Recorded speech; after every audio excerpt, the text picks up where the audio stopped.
Hello students, कैसे हैं आप लोग? सब बढ़िया, ठीक ठाक। आज हम लोग का जो लेक्चर है रिएक्शन मैकेनिज्म का लेक्चर नंबर 5, इसको डिस्कस करना है। लास्ट लेक्चर में हम लोग न्यूक्लियोफाइल के बारे में डिटेल से स्टडी कर लिए थे और बेस के बारे में भी कुछ मैं आपको बताया था कि न्यूक्लियोफाइल और बेस में क्या फ़र्क है। तो एक मरतबा रिकॉल कर लो, न्यूक्लियोफाइल जो होता है वो इलेक्ट्रॉन को डोनेट करता है। किसको? सामने इलेक्ट्रॉन डेफिशिएंट वाले को। और इलेक्ट्रॉन डेफिशिएंट कौन हो? इलेक्ट्रोफाइल हो, मतलब H+ ना हो। तो न्यूक्लियोफाइल इलेक्ट्रॉन पेयर को डोनेट करता है इलेक्ट्रॉन डेफिशिएंट को जो H+ ना हो। और बेस भी इलेक्ट्रॉन को डोनेट करता है किसको? H+ वाले को। ठीक है, तो दोनों का काम इलेक्ट्रॉन डोनेट करना है। एक H+ को डोनेट करेगा और एक H+ के अलावा को डोनेट करेगा। ठीक है, और में इसमें जो मेजर डिफरेंस होता है, बेसिक जो नेचर होता है वो स्टेबिलिटी कंट्रोल होता है और न्यूक्लियोफिलिक जो नेचर होता है वो रेट कंट्रोल होता है। इसीलिए न्यूक्लियोफिलिक नेचर का मतलब ये होता है कि हाउ फास्ट अटैक, कौन सा न्यूक्लियोफाइल कितना तेज़ी में अटैक करेगा। जो फास्ट अटैक करेगा वो अच्छा न्यूक्लियोफाइल होगा। और बेसिक नेचर में मैं ये बताया था कि जो बेस इक्विलिब्रियम पर रिएक्शन को ज़्यादा कंप्लीट करेगा तो वो बेस अच्छा बेस कहलाएगा। लेकिन आज जो हम लोग का लेक्चर है इसमें हम लोग डिस्कस करने वाले हैं कि कुछ न्यूक्लियोफाइल्स आपको दिए रहेंगे। उन न्यूक्लियोफाइल्स में सबसे बेस्ट न्यूक्लियोफाइल कौन होगा, मतलब कौन फास्ट अटैक करेगा। और फिर से कहीं कहीं हम लोग बेसिक नेचर का भी डिस्कस करेंगे, क्योंकि एक ही स्पेसिस बेस भी हो सकता है और एक ही स्पेसिस न्यूक्लियोफाइल भी हो सकता है। अगर वो इलेक्ट्रॉन को इलेक्ट्रोफाइल को देगा तो न्यूक्लियोफाइल हो जाएगा, और वही अगर इलेक्ट्रॉन को H+ को देगा तो वही स्पेसिस बेस हो जाता है। तो ये दोनों हम लोग मिलाकर स्टडी करेंगे। और एक चीज़ और याद रखना कि कहीं कहीं बेसिक नेचर और न्यूक्लियोफिलिक नेचर सेम आएगा और कहीं कहीं अलग आएगा। तो कॉन्सेप्ट वाइज तो न्यूक्लियोफिलिक नेचर और बेसिक नेचर अलग अलग है, लेकिन कहीं कहीं आंसर सेम आ जाते हैं। तो आंसर सेम आ जाने का मतलब न्यूक्लियोफिलिक और बेसिक नेचर सेम नहीं होते हैं, वो सब हम लोग डिस्कस करेंगे। और मैं जहाँ जहाँ वो बात आएगा मैं आपको बताते चलूँगा। ज़रा देखो ध्यान से, न्यूक्लियोफिलिसिटी और इसी को बोलते हैं हम लोग न्यूक्लियोफिलिक नेचर। कोई दिक्कत? और न्यूक्लियोफिलिसिटी, न्यूक्लियोफिलिक नेचर, या इसी को हम लोग बोलते हैं स्ट्रेंथ ऑफ न्यूक्लियोफाइल्स। कौन सा न्यूक्लियोफाइल सबसे अच्छा स्ट्रॉन्ग है, कौन बढ़िया स्ट्रॉन्ग न्यूक्लियोफाइल है। ठीक है, या उसी को बोलते हैं न्यूक्लियोफिलिक नेचर या न्यूक्लियोफिलिसिटी। ठीक है, तो ज़रा देखना ध्यान से। सबसे पहले हम लोग कैसे चेक करेंगे, तो रूल नंबर 1 देखो क्या बोलता है। Negative charged nucleophile stronger than corresponding neutral nucleophile. आप सब लोग जानते हैं कि ब्रॉडली हम लोग 3 कैटेगरीज में डिवाइड किए थे न्यूक्लियोफाइल को। Negative charge nucleophile, neutral nucleophile containing lone pair और neutral nucleophile containing pi bond. तो ज़रा देखो ध्यान से, ये आपका न्यूक्लियोफाइल है, कौन सा? निगेटिव चार्ज वाला। और उसके बगल में एक न्यूक्लियोफाइल है, कौन सा? न्यूट्रल। लेकिन देखो इस न्यूट्रल से ही इस निगेटिव वाले को लाया गया है। कैसे? यहाँ से H+ निकाल दिया गया है। जैसे H+ निकलेगा तो OH- हो जाएगा। तो निगेटिव चार्ज न्यूक्लियोफाइल जो होता है फास्ट अटैक करता है किसके कंपेयर में? तो अपने रिस्पेक्टिव न्यूट्रल न्यूक्लियोफाइल के रिस्पेक्ट में, कंपेयर में ये निगेटिव वाला फास्ट अटैक करता है। ठीक है, तो negative charge nucleophile stronger than corresponding neutral nucleophile. ठीक है, फास्ट अटैक करेगा। ऐसे भी देख लो, क्यों? क्योंकि ये OH- है, इस पे निगेटिव चार्ज है, और H2O इस पे चार्ज नहीं है। तो जो न्यूट्रल मॉलिक्यूल होते हैं जिस पे चार्ज नहीं होता है वो हाईली स्टेबल होता है, उसका लाइफ एकदम सेट है। और जो चार्ज वाले स्पेसिस होते हैं वो अनस्टेबल होते हैं, वो उसकी ज़िंदगी में समझो कि वो बेचारा उसका लाइफ सेट नहीं है, वो लाइफ सेट करना चाहेगा। तो अनस्टेबल, ये स्टेबल। तो ये इलेक्ट्रॉन पेयर देने में कतराएगा क्योंकि भाई इसका लाइफ सेट है। और ये क्या करेंगे? अपने निगेटिव चार्ज को तुरंत अटैक कर देगा, तुरंत दे देगा। ठीक है, किसको? सामने जो इलेक्ट्रॉन डेफिशिएंट है उसको दे देगा। तो इसलिए इलेक्ट्रॉन देने के मामले में निगेटिव वाला काफ़ी तेज़ी में देगा और उसके कोरस्पॉन्डिंग न्यूट्रल वाला कम देगा। देखो ये आपका अल्कोहल है, मिथाइल अल्कोहल। इसका निगेटिव चार्ज न्यूक्लियोफाइल बनाओ तो ये बन जाएगा, H को हटा दो तो ये स्ट्रॉन्ग हो जाएगा। ये कार्बोक्सिलिक एसिड है, यहाँ से H हटा दो तो ये बन जाएगा इसका निगेटिव चार्ज न्यूक्लियोफाइल। तो कोई भी न्यूक्लियोफाइल न्यूट्रल है उसका निगेटिव जो चार्ज बनाओगे तो वो स्ट्रॉन्ग न्यूक्लियोफाइल हो जाएगा। फेनॉल है, इसको क्या बोलते हैं? फेनॉल, फेनॉल बोलते हैं। इस फेनॉल से H को हटा दो तो ये बन गया। तो इससे ये जो फेनॉल न्यूट्रल है और इसका ये निगेटिव चार्ज न्यूक्लियोफाइल है, तो ये हाईली स्ट्रॉन्ग न्यूक्लियोफाइल होगा। ये देखो 1 डिग्री अमाइन और इसका निगेटिव ये हो गया तो ये स्ट्रॉन्ग होगा। ये अमोनिया, इसका निगेटिव ये होगा, ये स्ट्रॉन्ग होगा। ये आपका H2S, इसका निगेटिव न्यूक्लियोफाइल ये है तो ये स्ट्रॉन्ग होगा।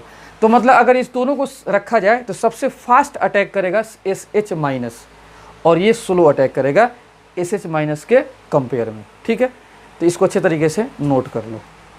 लोगों ने न्यूक्लियोफाइल्स आपको दिए थे और उसमें सबसे स्ट्रॉन्ग कौन होगा, तो पहला रूल हम लोग देख लिए हैं कि एक न्यूक्लियोफाइल न्यूट्रल है, उसी का निगेटिव चार्ज्ड, मतलब उसी में से H निकाल दिए, निगेटिव चार्ज्ड न्यूक्लियोफाइल बना दिए हैं।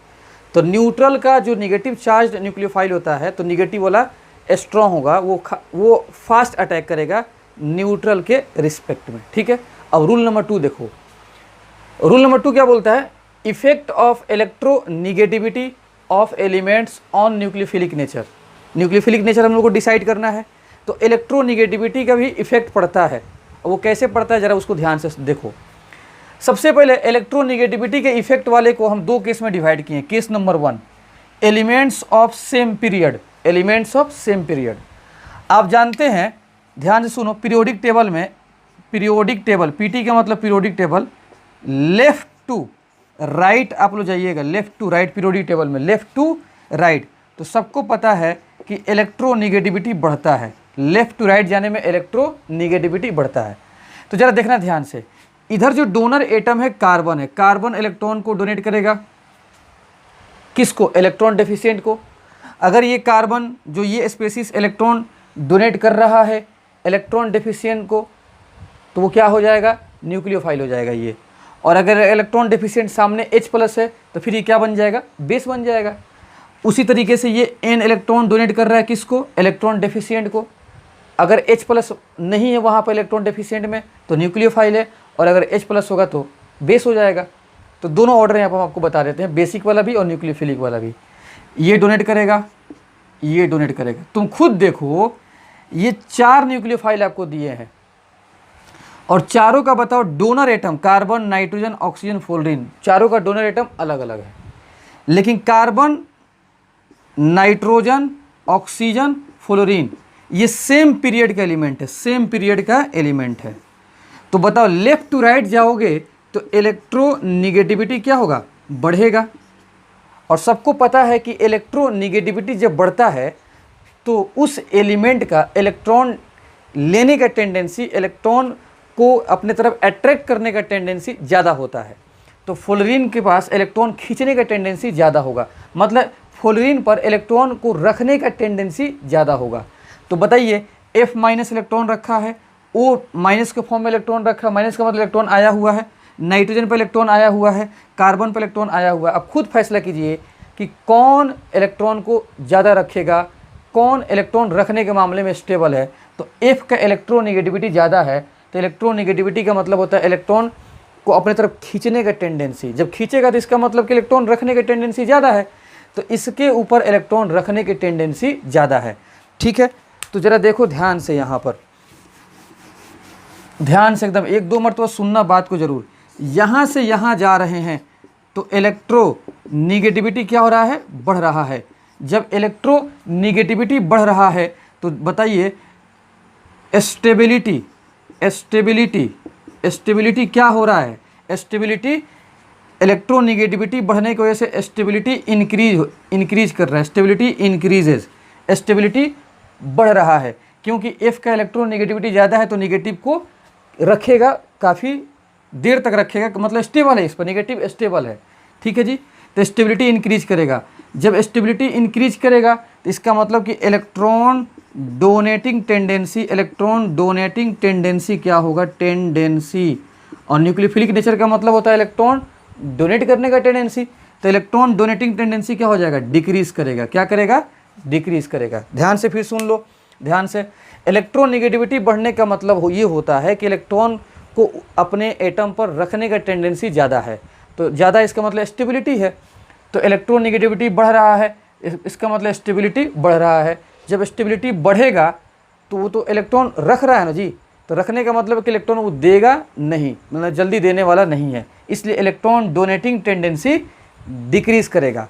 और सबको पता है कि न्यूक्लियोफिलिक नेचर क्या होता है, न्यूक्लियोफाइल क्या होता है, जो इलेक्ट्रॉन डोनेट करे, किसको, इलेक्ट्रॉन डेफिशिएंट को, जो सामने है, जो H+ ना हो। तो बताइए न्यूक्लियोफिलिक नेचर क्या होगा, न्यूक्लियोफिलिक नेचर डिक्रीज करेगा, डिक्रीज, उल्टा एरो का मतलब डिक्रीज करेगा। और साथ साथ जब इलेक्ट्रॉन देने का टेंडेंसी डिक्रीज कर रहा है तो बेसिक नेचर भी क्या करेगा, डिक्रीज करेगा, बेसिक नेचर भी डिक्रीज करेगा, बेसिक नेचर भी डिक्रीज करेगा। तो दोनों ऑर्डर आप बता सकते हैं। तो सबसे बढ़िया न्यूक्लियोफाइल कौन है, CH3-, NH2-, फिर OH-, फिर F-। तो किसी एटम का इलेक्ट्रॉन निगेटिविटी ज़्यादा है तो उस पर निगेटिव चार्ज जो रखा है, मतलब इलेक्ट्रॉन जो खींच के रखा है वो स्टेबल होता है। जब स्टेबल होगा तो वो देगा नहीं, इसका मतलब कि F- इलेक्ट्रॉन को रखेगा, स्टेबल है, वो जल्दी देगा नहीं। और इसका इलेक्ट्रॉन निगेटिविटी कम है तो जो माइनस को रखा है वो दे सकता है, ठीक है। तो जल्दी ये देगा, फिर ये देगा, फिर ये देगा, फिर ये देगा। तो न्यूक्लियोफाइल का मतलब इलेक्ट्रॉन डोनेटिंग टेंडेंसी, और बेस का भी मतलब होता है इलेक्ट्रॉन डोनेटिंग टेंडेंसी। बस बेस में फ़र्क ये कि वो H+ को देगा और न्यूक्लियोफाइल किसको देगा, H+ के अलावा। तो जो न्यूक्लियोफिलिक नेचर होगा वही बेसिक नेचर होगा। तो बेसिक ऑर्डर यही होगा और न्यूक्लियोफिलिक ऑर्डर भी यही होगा। ये आपका केस नंबर 1 है। केस नंबर 1 क्या है कि elements of same period, same period का एलिमेंट होगा, मतलब जिसमें डोनर साइड क्या होगा, अलग अलग होगा, अब पीरियड सेम होगा।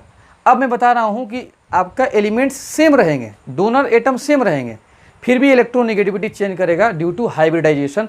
मैं केस नंबर 2 में इसको डिस्कस कर रहा हूँ, इसको नोट कर लेना।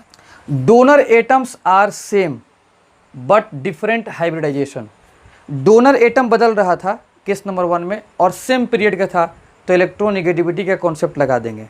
केस नंबर 2 में भी इलेक्ट्रॉन नेगेटिविटी का कॉन्सेप्ट लगता है, यही इसी रूल में 2 केस है। तो केस नंबर 2 भी इलेक्ट्रॉन नेगेटिविटी का कॉन्सेप्ट लगेगा, इसमें डोनर एटम सेम होगा लेकिन हाइब्रिडाइजेशन अलग अलग हो जाएगा। तो एक चीज़ याद रखना कि इलेक्ट्रॉन नेगेटिविटी, EN का मतलब होता है इलेक्ट्रॉन नेगेटिविटी, sp वाले का ज़्यादा होता है, फिर sp2 वाले का, और फिर sp3 वाले का ज़्यादा होता है, ठीक है। और एक चीज़ आप समझ गए हैं कि न्यूक्लियोफिलिक नेचर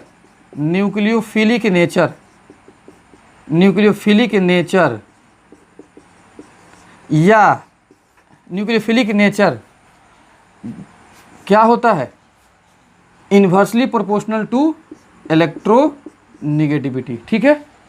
अगर इलेक्ट्रोनिगेटिविटी जितना ज़्यादा बढ़ेगा तो उतना न्यूक्लियोफिलिक नेचर घटेगा, क्योंकि इलेक्ट्रोनिगेटिविटी बढ़ने का मतलब क्या होता है कि इलेक्ट्रॉन नहीं देगा, ठीक है। और इसी तरीके से तुम बता सकते हो बेसिक नेचर भी वही था। बेसिक नेचर क्या हो जाएगा, इलेक्ट्रोनिगेटिविटी का इन्वर्सली प्रोपोर्शनल। केस नंबर 1 में यही बात हम डिसाइड किए थे, वहाँ से यही लॉजिक हम लगाए थे, ठीक है। अब ज़रा देखो ध्यान से इस क्वेश्चन को, ज़रा देखो तो CH3 C triple bond C-, ठीक है, ये कंपाउंड दिया है। CH3 CH double bond CH-, ये कंपाउंड दिया है। और एक ये दिया है CH3 CH double CH single bond कर दो यहाँ पर CH2 और यहाँ पर CH2-, ठीक है। ये आपके 3 कंपाउंड दिए हैं। बताओ ये भी डोनेट करेगा, यहाँ पर निगेटिव डोनेट करेगा इलेक्ट्रॉन को, और ये डोनेट करेगा। अगर ये H+ के अलावा को डोनेट करेंगे तो ये न्यूक्लियोफाइल है, और अगर तीनों ये H+ को डोनेट करेंगे तो बेस है। अब तुम खुद देखो इस कार्बन का जो हाइब्रिडाइजेशन है, ये क्या है, हाइब्रिडेशन sp है। क्या है, sp, क्योंकि हाइब्रिडेशन निकालते हैं sigma bond plus lone pair, sigma bond plus lone pair.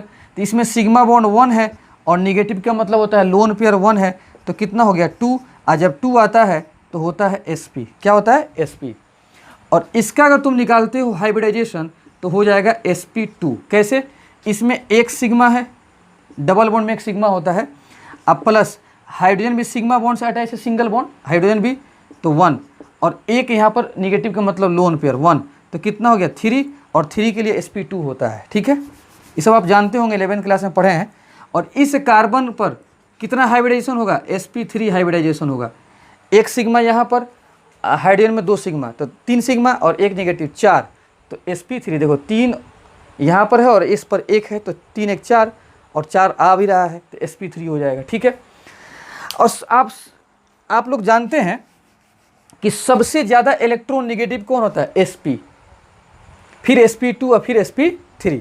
तो खुद तुम देखो यहाँ से यहाँ आ रहे हैं उधर से, तो बताइए इलेक्ट्रोनिगेटिविटी क्या हो रहा है, बढ़ रहा है। इसका इलेक्ट्रोनिगेटिविटी ज़्यादा है। जब इलेक्ट्रोनिगेटिविटी बढ़ रहा है तो निगेटिव चार्ज को रखेगा, वो स्टेबल है। जब स्टेबल है तो फिर इलेक्ट्रॉन डोनेट जल्दी करेगा नहीं।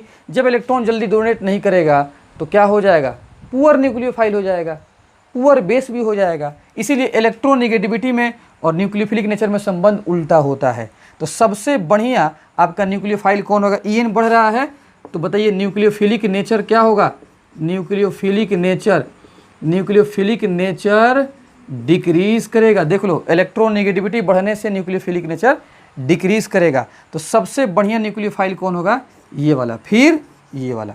और बेसिक ऑर्डर भी क्या होगा, तो बेसिक नेचर मतलब सेम, जो न्यूक्लियोफिलिक नेचर है वही बेसिक नेचर। तो रूल नंबर 2 में जो न्यूक्लियोफिलिक नेचर है वही बेसिक नेचर। लेकिन न्यूक्लियोफिलिक नेचर और बेसिक नेचर कॉन्सेप्ट वाइज अलग अलग हैं, लेकिन यहाँ पर आंसर वाइज क्या आ गया है, यहाँ पर सेम आ गया है। कई जगह सेम नहीं भी आएंगे। ठीक है, तो आगे समझ में, इसको अच्छे तरीके से नोट कर लें। जैसे CH3 CH2 minus CH2 double bond CH minus CH triple bond C minus. आपको इसमें कंपेयर करना है सबसे बढ़िया न्यूक्लियोफाइल कौन है। तो आप देखिए, इसका हाइब्रिडाइजेशन क्या हो जाएगा, sp3, इसका क्या हो जाएगा sp2, और इस कार्बन का क्या हो जाएगा sp हो जाएगा, क्या हो जाएगा sp। यही जो निगेटिव वाला है वो डोनेट करेगा इलेक्ट्रॉन को, ये भी डोनेट करेगा, ये भी डोनेट करेगा। ठीक है, खुद देखो, तुम ऊपर से नीचे आ रहे हो तो इलेक्ट्रोनिगेटिविटी क्या हो रहा है, बढ़ रहा है। जब इलेक्ट्रोनिगेटिविटी बढ़ेगा तो निगेटिव चार्ज को रखेगा, देगा नहीं।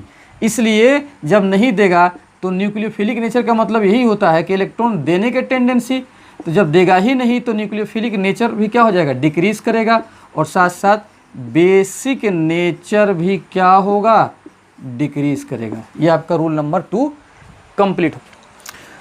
अब जरा देखते हैं रूल नंबर 3 क्या बोलता है। इफ डोनर साइड्स देने वाला मतलब atom are same.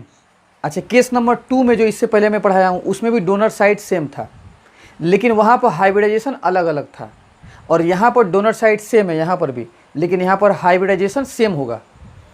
If donor sides are same then that electron rich species which is more unstable will be more nucleophilic nature. यहाँ पर डोनर साइड सेम होगा, देने वाला एटम सेम होगा और हाइब्रिडाइजेशन भी सेम होगा। तो सबसे बढ़िया न्यूक्लियोफाइल वो होगा जो खुद पहले ही अनस्टेबल है। जाहिर सी बात है कि किसी का लाइफ सेट नहीं है तो वो चाहेगा अपने लाइफ को स्टेबल करना, सेट करना। ठीक है, तो 2 आदमी है, 2 आदमी में देखना है कि किसका ज़िंदगी सेट है। तो जिसका लाइफ सेट है तो बेचारा अपना काम अपना करता रहेगा, वो स्टेबल है। और जो जिसका लाइफ सेट नहीं है, अनस्टेबल है, तो वो चाहेगा भाई कि हम कहीं अपना ज़िंदगी को सेट करें, लाइफ को सेट करें ताकि हम भी स्टेबल हो जाएं। ठीक है, तो जो अनस्टेबल होता है वो तुरंत जाकर इलेक्ट्रॉन देकर और बॉन्ड बनाकर अपनी लाइफ को सेट कर लेगा। ठीक है, तो जितना जो ज़्यादा अनस्टेबल होगा उतना अच्छा न्यूक्लियोफाइल होगा, क्योंकि तुरंत जाकर वो अटैक करेगा, तुरंत जाकर इलेक्ट्रॉन को डोनेट करेगा, इलेक्ट्रॉन डेफिशिएंट वाले को। तो ज़रा यहाँ पर देखो, ये इलेक्ट्रॉन डोनर साइट है तो न्यूक्लियोफाइल, ये भी इलेक्ट्रॉन डोनर साइट न्यूक्लियोफाइल। अगर ये H+ के अलावा को दे रहा है तो न्यूक्लियोफाइल, और H+ को देगा तो बेस। अब देखो सबसे ज़्यादा स्टेबल कौन है इसमें। अगर इस टाइप का अगर क्वेश्चन होगा तो स्टेबिलिटी देखना, रूल नंबर 3 वाला क्वेश्चन होगा तो स्टेबिलिटी देखना है। कब? जब डोनर एटम सेम हो और हाइब्रिडाइजेशन सेम हो। और जब डोनर एटम सेम हो और हाइब्रिडाइजेशन अलग अलग हो तो फिर रूल नंबर 2 का केस नंबर 2 लगाना। ठीक है, तो यहाँ पर ज़रा देखो, रूल नंबर 3 ये बोलता है कि जब दिया गया क्वेश्चन में डोनर एटम सेम, हाइब्रिडाइजेशन भी सेम, तो सबसे अच्छा न्यूक्लियोफाइल वो होगा जो अनस्टेबल है। तुम खुद देखो, ये निगेटिव और यहाँ पर निगेटिव, तो देखो निगेटिव, देखो निगेटिव सिंगल और डबल, निगेटिव सिंगल डबल अगर होगा तो ये रेजोनेंस करेगा। क्या करेगा जी? रेजोनेंस। और जहाँ रेजोनेंस होता है वहाँ पर स्टेबिलिटी गेन होती है। ये सब पढ़े हैं 11th क्लास में आप लोग GOC में। तो देखो ये negative single double, negative single double resonance कर रहा है, और यहाँ पर निगेटिव सिंगल और डबल नहीं है, तो यहाँ पर रेजोनेंस नहीं है। तो स्टेबिलिटी में सबसे ज़्यादा स्टेबल कौन है? ये। तो इसका लाइफ सेट है, तो ये क्यों जाएगा बॉन्ड बनाने? ये तो इसका लाइफ सेट है। बॉन्ड तो वो बनाता है जिसका लाइफ सेट करना है, और ये अनस्टेबल है, तो ये तुरंत जाकर बॉन्ड बना लेगा। ये भी अपने ज़िंदगी को सेट करना चाहेगा, तो इसलिए खटाक से ये जाकर बॉन्ड बनाएगा, और जो अटैक करेगा बॉन्ड बनाएगा उसी को तो बोलते हैं न्यूक्लियोफाइल। तो सबसे बढ़िया न्यूक्लियोफाइल ये हो जाएगा, ठीक है। और पूछा जाए कि बेसिक नेचर किसका होगा, तो बेसिक नेचर भी इसी का अच्छा होगा, ठीक है। बेसिक नेचर का मतलब भी होता है इलेक्ट्रॉन देना H+ को, तो यही ज़्यादा देगा। जब ये स्टेबल है तो क्यों देगा? तो न्यूक्लियोफिलिक नेचर भी यही होगा और बेसिक नेचर भी यही होगा। इसमें बताओ, देखो ये lone pair single double resonance, देखो लोन पेयर सिंगल डबल, ये लोन पेयर सिंगल डबल ये भी रेजोनेंस होता है, और निगेटिव सिंगल डबल ये भी रेजोनेंस, तो ये भी रेजोनेंस करेगा। लेकिन यहाँ पर देखो लोन पेयर सिंगल डबल नहीं है, तो यहाँ पर रेजोनेंस नहीं करेगा। तो स्टेबिलिटी के मामले में सबसे ज़्यादा ये स्टेबल है और ये अनस्टेबल। तो जो अनस्टेबल होता है वही सबसे बढ़िया न्यूक्लियोफाइल होगा या सबसे बढ़िया बेस होगा। तो बेस भी अच्छा यही है और न्यूक्लियोफाइल भी है अच्छा, ठीक है। ऊपर इस क्वेश्चन को मैं इधर लिख रहा हूँ, CH3 C double bond O, ये O-, यहाँ पे देखो ये O-, दोनों में चेक करना है कौन बढ़िया न्यूक्लियोफाइल है। हालांकि देखो निगेटिव सिंगल डबल रेजोनेंस यहाँ पर भी हो रहा है, यहाँ पर भी रेजोनेंस हो रहा है, और निगेटिव सिंगल डबल यहाँ पर भी रेजोनेंस हो रहा है। कोई दिक्कत? अब इसमें फ़र्क क्या है, जरा फ़र्क समझ लो, तुरंत फ़र्क समझ लो। जब दोनों में रेजोनेंस हो रहा है तो सर दोनों स्टेबल होगा, सेम ही स्टेबल होगा, ऐसा नहीं। देखो अगर रेजोनेंस होगा तो क्या होगा, यहाँ पर मैं लिख रहा हूँ रेजोनेंस कैसे होता है, देख लो। ये निगेटिव यहाँ पर आ जाएगा और ये पाई बॉन्ड खुल जाएगा उस पर, और ये दो, मतलब यहाँ पर दो, देखो दो एरो दिख रहा है, डबल हेडेड आपका एरो है, डबल हेडेड एरो। तो इसका एक बन गया रेजोनेटिक स्ट्रक्चर CH3 O- और ये डबल बॉन्ड O, रेजोनेंस हो गए, दो रेजोनेटिक स्ट्रक्चर बन गया। इसका अगर तुम रेजोनेंस कराओगे तो ये निगेटिव यहाँ आएगा और ये पाई बॉन्ड इस पर खुल जाएगा, ठीक है। ये सब आप लोग 11th क्लास में पढ़े हुए हैं। तो देखो निगेटिव आया यहाँ पर और ये डबल, और ये पाई बॉन्ड यहाँ पर खुल गया, तो खुलेगा तो निगेटिव हो जाएगा, ये पाई बॉन्ड यहाँ पर खुल जाएगा तो निगेटिव हो जाएगा, बॉन्ड यहाँ पर आ गया तो निगेटिव। अब तुम खुद फैसला करो कि इसमें ये वाला स्ट्रक्चर ये वाला स्ट्रक्चर सेम है, देख लो C double bond O C double bond O CO-, same है, रेजोनेंस हुआ लेकिन दोनों स्ट्रक्चर सेम। यहाँ पर रेजोनेंस हुआ है लेकिन ये वाला स्ट्रक्चर और ये वाला स्ट्रक्चर दोनों अलग अलग है, इसीलिए ये रेजोनेंस तो करेगा लेकिन अनइक्वल, ये अनइक्वल रेजोनेटिंग स्ट्रक्चर देगा, अनइक्वल रेजोनेटिंग स्ट्रक्चर्स, RS का मतलब रेजोनेटिंग स्ट्रक्चर्स।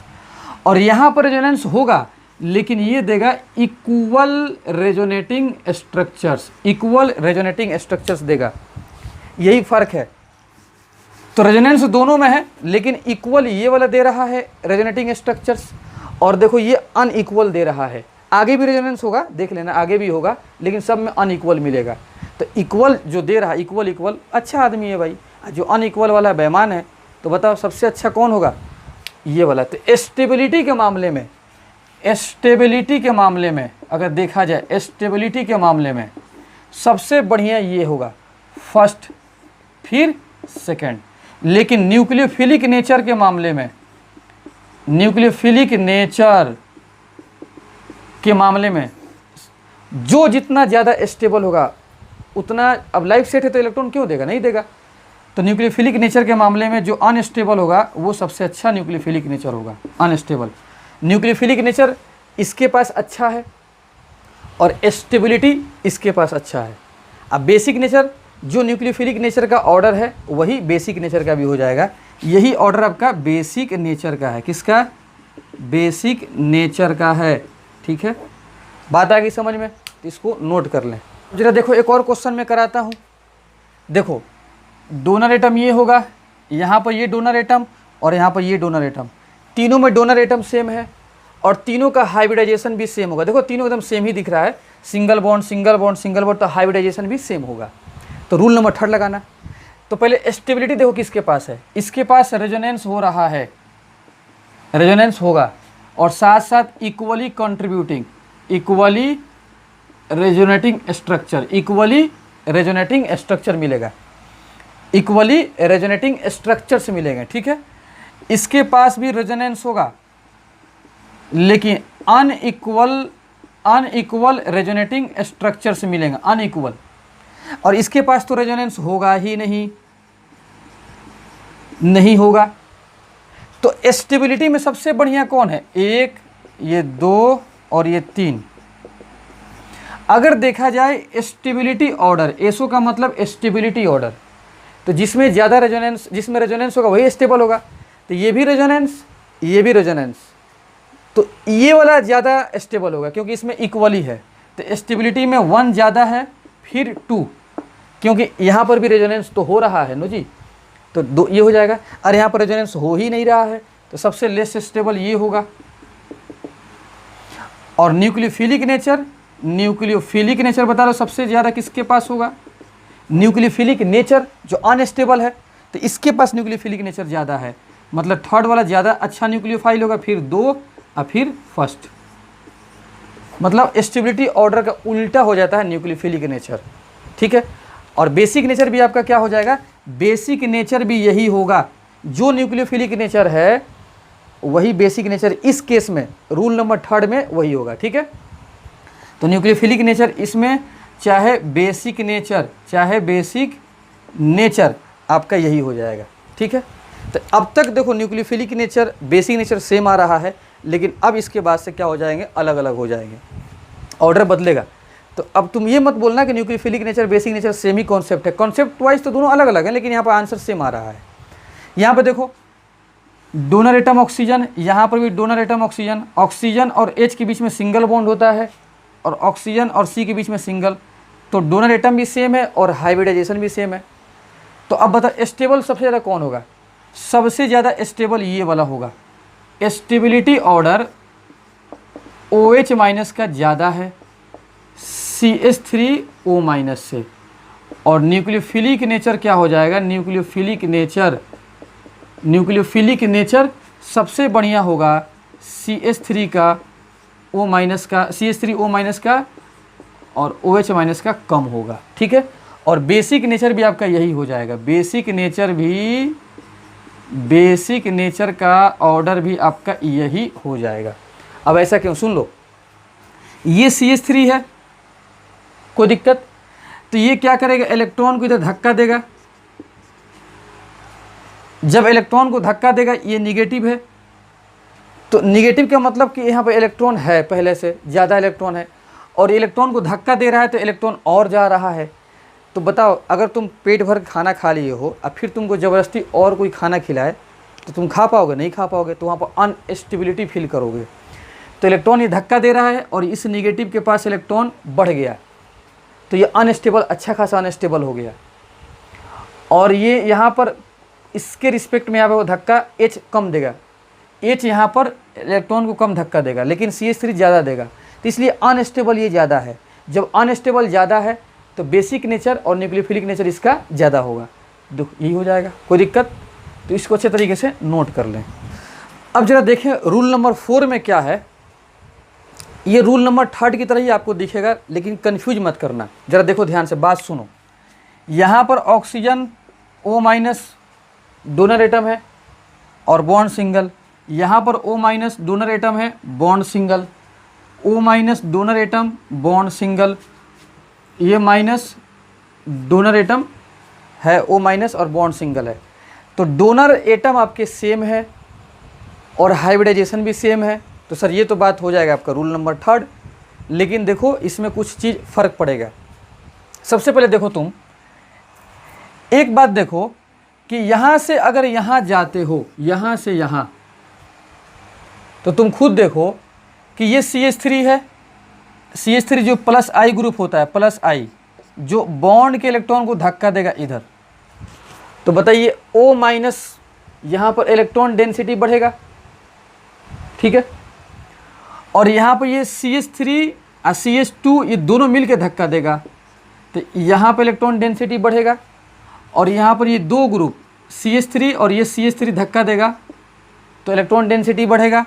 और यहाँ पर ये आपके 3 है CH3 मिल के धक्का देंगे, plus I plus I plus I, plus I plus I group plus I group, ये भी प्लस I है, ये भी प्लस I है, ठीक है।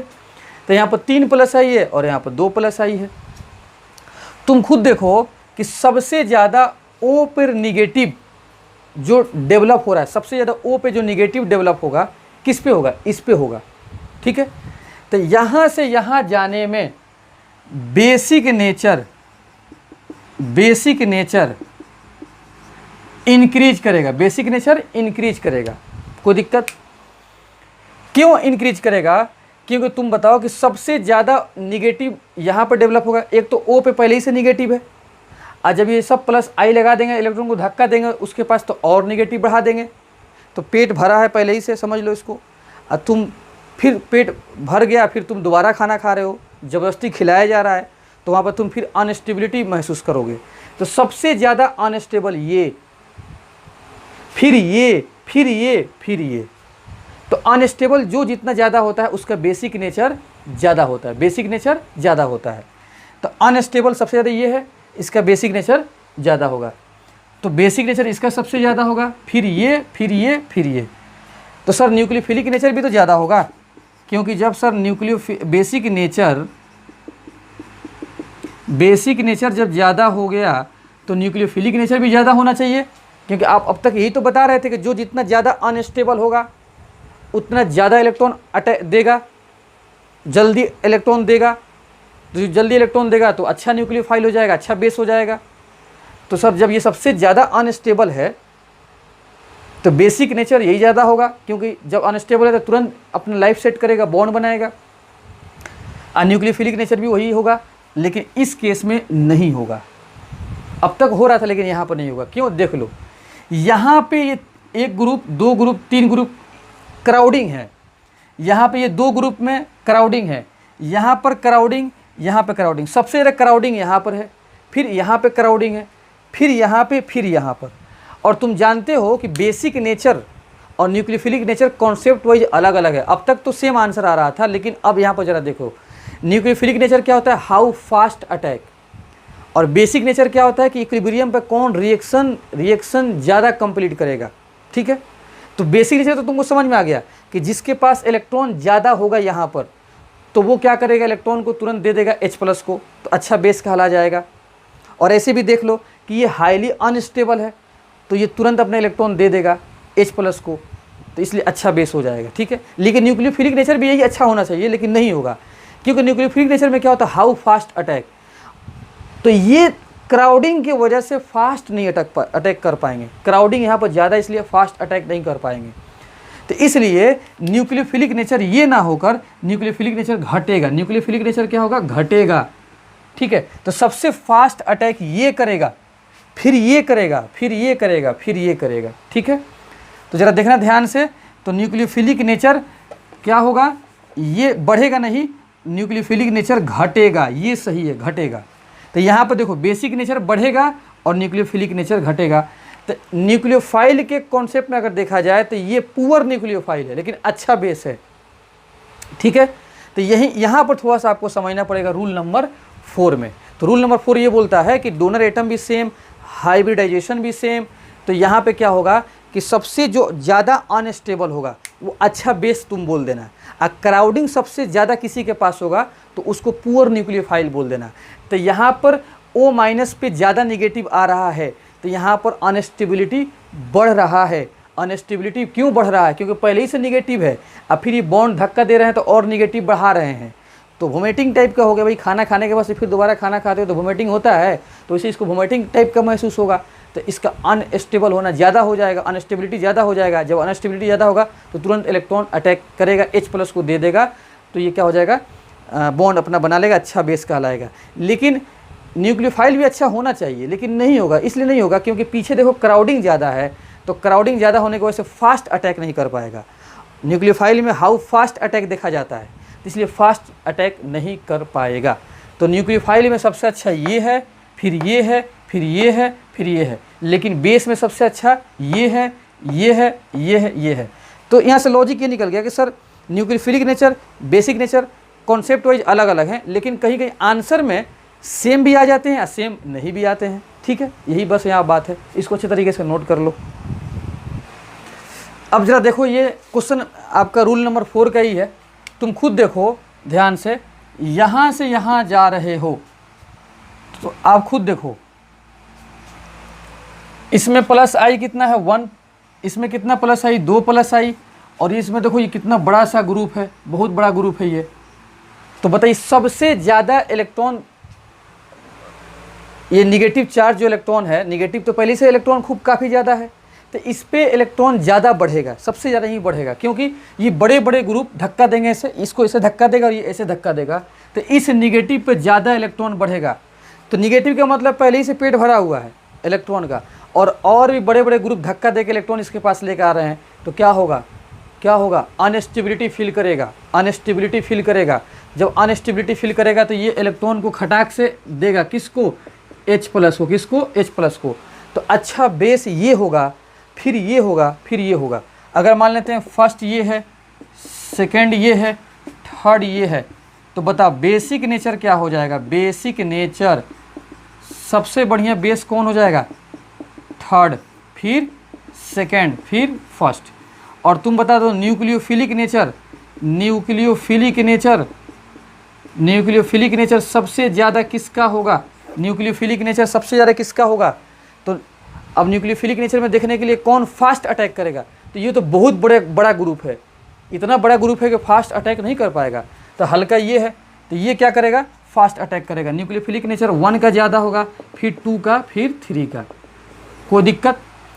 तो रूल नंबर जो 4 है उसका लॉजिक क्या है सुन लो। जो बड़ा ग्रुप होता है तो बेसिक नेचर में सबसे अच्छा बेस होगा और न्यूक्लियोफिलिक नेचर में सबसे पुअर होगा। ठीक है, यही लॉजिक है। तो देख लो, nucleophilic nature gets highly affected by steric hindrance. अगर स्टेरिक हिंड्रेंस नहीं होता, बड़े बड़े ग्रुप नहीं अटैच होते हैं, तो जानते हो जो बेसिक नेचर था वही आपका न्यूक्लियोफिलिक नेचर हो जाता है। लेकिन ये ग्रुप बड़े बड़े अटैच होने की वजह से बेसिक नेचर और न्यूक्लियोफिलिक नेचर का ऑर्डर चेंज कर गया। तो nucleophilic nature gets highly affected by steric hindrance but bulky मतलब भारी, बल्कि हिंडर्ड डोनर्स में be good bases but they are very poor nucleophile. ये जरा देखना ध्यान से, ये हम ये बोलना चाह रहे हैं कि स्टेरिक हिंड्रेंस के वजह से, बड़े बड़े ग्रुप के आने की वजह से न्यूक्लियोफिलिक नेचर में क्या हो जाता है, बदलाव हो जाती है, मतलब इसमें अफेक्ट कर जाते हैं न्यूक्लियोफिलिक नेचर।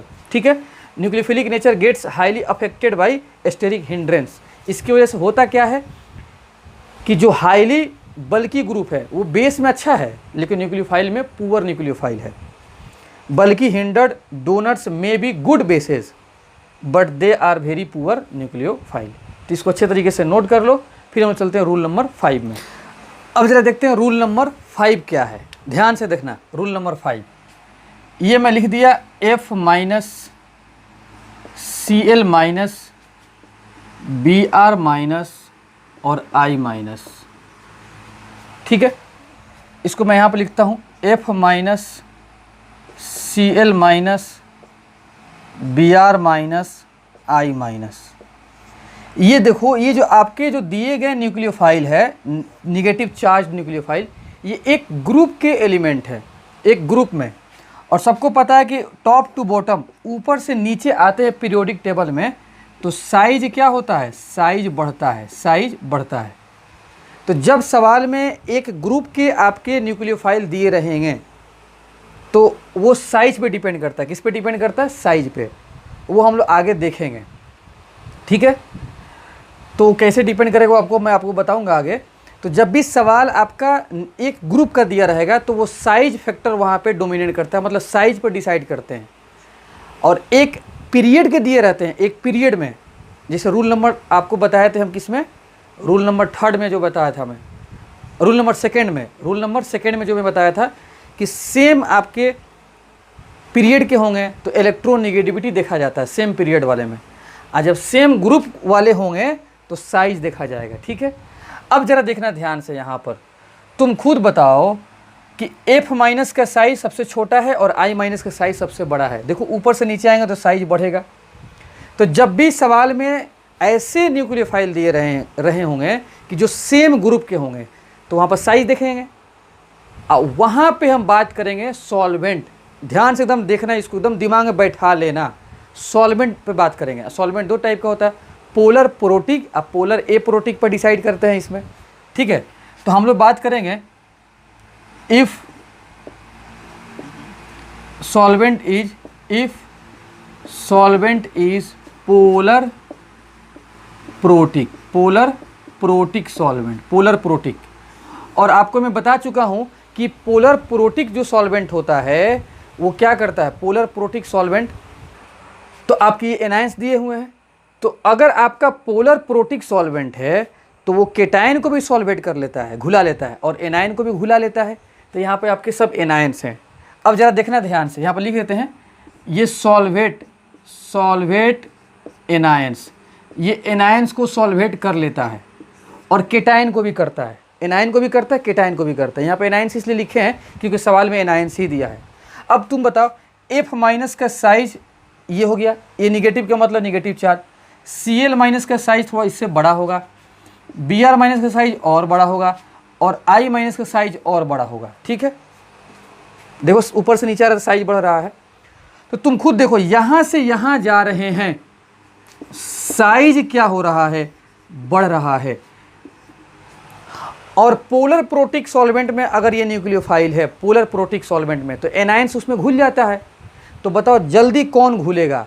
छोटा साइज वाला जल्दी घुल जाएगा, अब बड़ा साइज वाला जल्दी नहीं घुलेगा।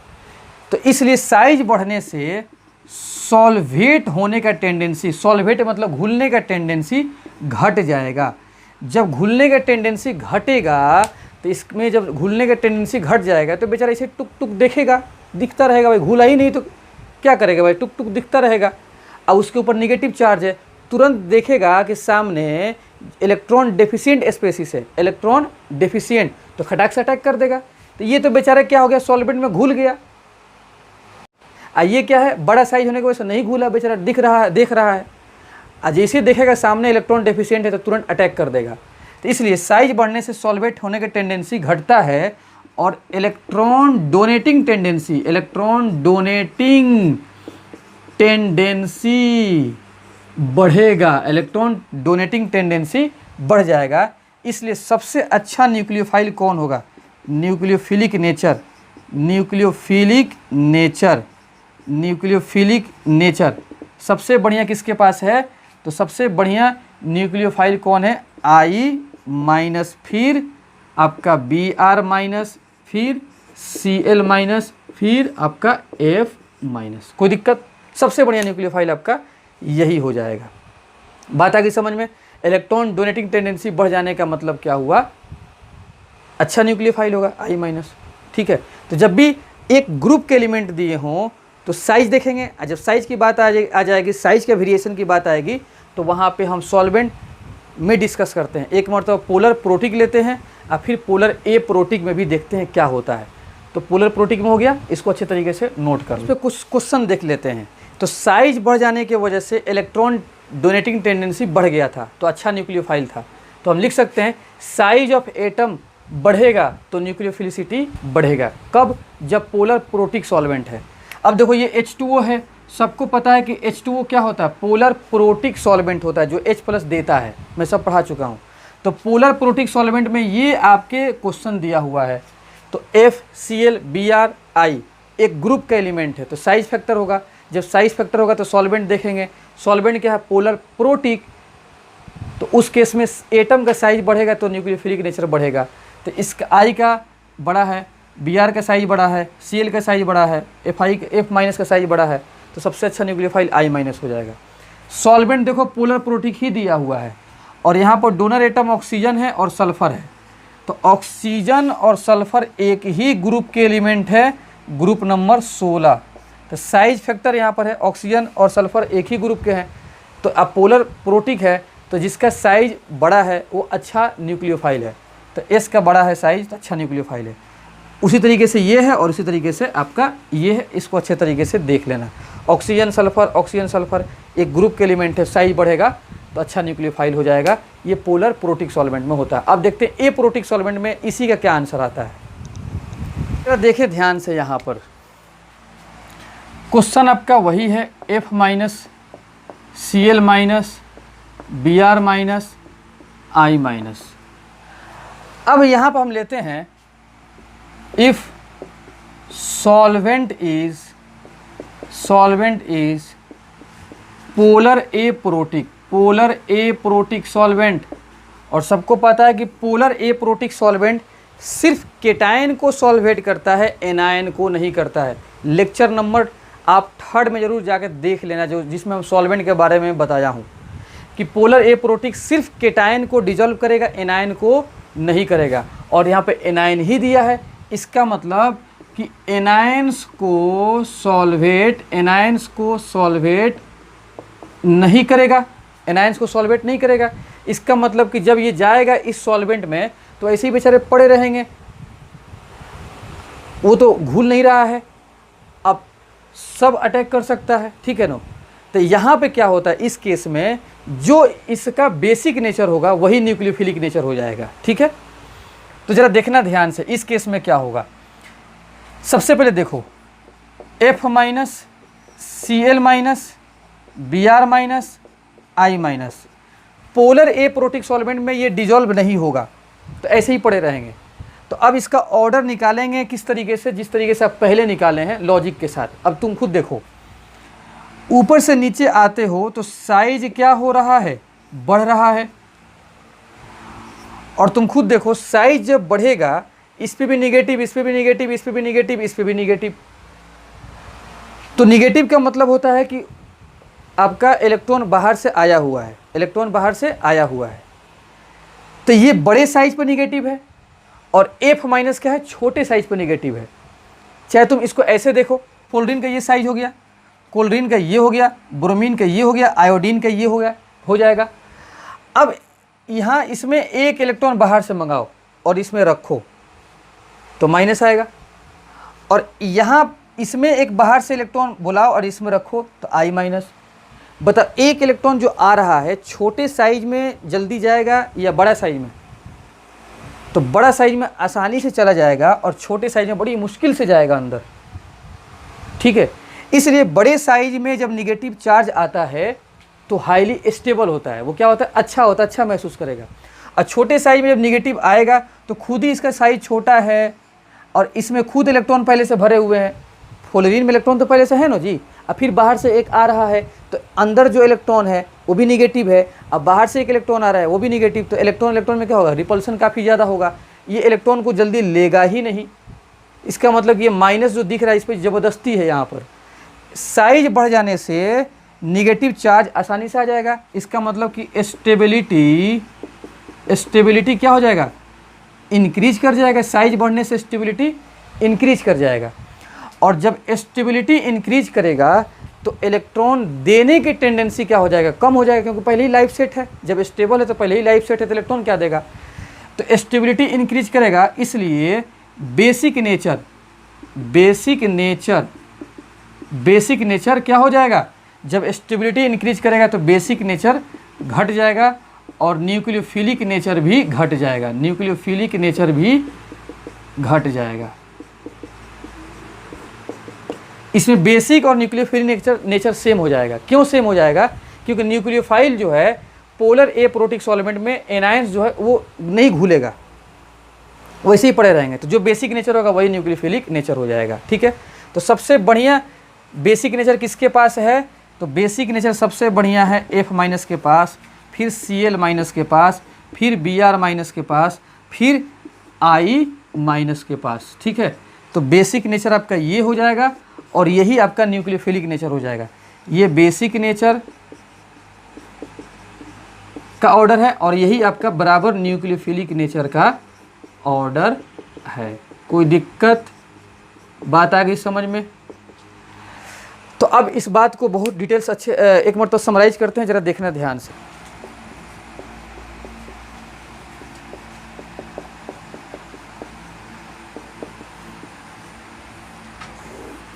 Nucleophilic nature, polar protic, polar aprotic. Nucleophilic nature depend करता है सॉल्वेंट पर। तो पोलर प्रोटिक में क्या होगा? I minus, Cl minus, Br minus, sorry I minus, Br minus, Cl minus और F माइनस। ये मैं बता दिया हूँ, समझ लेना जाकर वहाँ पर कॉन्सेप्ट। और ए प्रोटिक में तो एनायन घुलेगा नहीं, तो जो बेसिक नेचर होता है वही ए प्रोटिक में न्यूक्लियोफिलिक नेचर हो जाएगा। तो F minus, Cl minus, Br minus, I minus. ठीक है, लेकिन जरा देखना बेसिक नेचर बता रहे हैं। बेसिक नेचर मतलब F minus, Cl minus, Br minus, I minus, ये जो सेम ग्रुप का एलिमेंट है इसका बेसिक नेचर सॉल्वेंट पर डिपेंड नहीं करता है। तो बेसिक नेचर कैसे निकाले थे? तो जो जितना ज़्यादा अनस्टेबल है उतना अच्छा बेस होगा, उतना जल्दी इलेक्ट्रॉन को अटैक करेगा। तो यहाँ पर निकाले हैं, देखो यही ऑर्डर आपका बेसिक नेचर का भी था। तो बेसिक नेचर क्या हो जाएगा? F minus, Cl minus, Br minus, I minus. अब ये जो बेसिक नेचर का ऑर्डर है, चाहे वो पोलर प्रोटिक हो और चाहे पोलर एप्रोटिक हो, आपका यही ऑर्डर रहेगा। ठीक है, लेकिन न्यूक्लियोफिलिक नेचर मतलब सवाल देखो सेम ग्रुप का एलिमेंट है, बेसिक नेचर में आपका ये ऑर्डर, चाहे प्रोटिक हो चाहे एप्रोटिक हो, पोलर प्रोटिक हो चाहे पोलर एप्रोटिक हो। लेकिन यही क्वेश्चन अगर न्यूक्लियोफिलिक नेचर में आपको निकालना है, न्यूक्लियोफिलिक नेचर, तो सॉल्वेंट देखना पड़ेगा। तो इसी क्वेश्चन में न्यूक्लियोफिलिक नेचर निकालना है तो पोलर प्रोटिक में ये ऑर्डर होगा और पोलर एप्रोटिक में ये ऑर्डर होगा। और इसी क्वेश्चन का बेसिक नेचर निकालना है तो फिर ये वाला आपका ऑर्डर हो जाएगा, चाहे वो पोलर प्रोटिक सॉल्वेंट हो चाहे एप्रोटिक हो। ठीक है, तो इसको अच्छे तरीके से आप नोट कर लें। तो बात आ गई समझ में? तो ध्यान से सुन लो ध्यान से। अगर एक ही ग्रुप के एलिमेंट्स दिए हों और न्यूक्लियोफिलिक नेचर निकालना हो तो आप पोलर एप्रोटिक में निकालना अलग और पोलर प्रोटिक में निकालना अलग। तो पोलर प्रोटिक में कैसे निकालते हैं? तो सॉल्वेशन का कॉन्सेप्ट देखकर। तो साइज जितना बड़ा होगा उतना बढ़िया न्यूक्लियोफाइल होगा पोलर प्रोटिक में। अब पोलर एप्रोटिक में क्योंकि न्यूक्लियोफाइल के अगर निगेटिव न्यूक्लियोफाइल दिया है, आपका निगेटिव चार्ज है, तो एप्रोटिक में निगेटिव तो घुलेगा ही नहीं। जब नहीं घुलेगा तो क्या होगा? हम बेसिक नेचर देख लेंगे वहाँ पर। तो जो बेसिक नेचर का आंसर आ जाएगा वही न्यूक्लियोफिलिक नेचर का आंसर आ जाएगा। किसमें? पोलर एप्रोटिक में। तो न्यूक्लियोफिलिक नेचर डिपेंड्स करता है किस पे? सॉल्वेंट के नेचर पर। पोलर एप्रोटिक और पोलर प्रोटिक में अलग अलग आपका आंसर देगा। ठीक है, और बेसिक नेचर निकालना हो तो उसमें सॉल्वेंट नहीं देखते हैं, उसमें कॉन्सेप्ट देख लेना स्टेबिलिटी वाला, जैसे मैं निकाला हूँ वैसे देख लेना। तो nucleophilic nature depends on nature of solvent but basic nature does not depend upon nature of solvent. Basic nature solvent में डिपेंड नहीं करता है, लेकिन न्यूक्लियोफिलिक नेचर सॉल्वेंट पर डिपेंड करता है। पोलर एप्रोटिक में अलग आंसर आएगा और प्रोटिक में अलग आंसर आएगा न्यूक्लियोफिलिक में। अब बेसिक में आपका एक ही आंसर आएगा। ठीक है, इसको अच्छे तरीके से रिवाइज कर लेना। Okay, thank you.